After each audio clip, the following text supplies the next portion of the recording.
Parkour first got recognized in 2004, making parkour more well known to the world, but what if it had become mainstream back then? To figure this out, we'd have to look at a similar sport, skateboarding. Skateboarding originated from surfing and quickly became its own sport by the 60s. Years later, skateboarding parks, brands, and many other things brought skateboarding into the top of Southern California.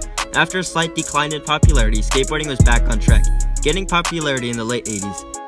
And by the 90s, street skating became very popular, but then in the 2000s, skateboarding exploded, bringing with it Tony Hawk's video games, and X Games brought skateboarding into its universe. At this time, skateboarding was considered mainstream. Now, what would have happened if things were different in 2004?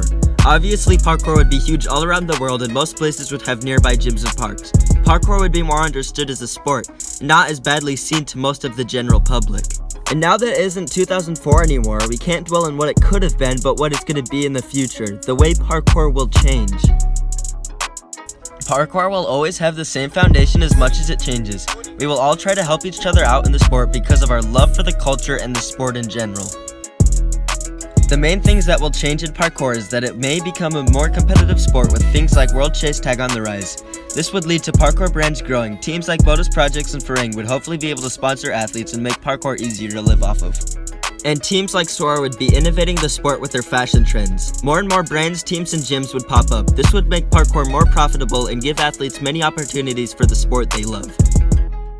In my opinion, technology helped us grow faster than skateboarding, and because of this, we need to use technology to grow. From what I have seen, numbers are growing in our sport. We just need to be patient and keep waiting. We will become mainstream in no time.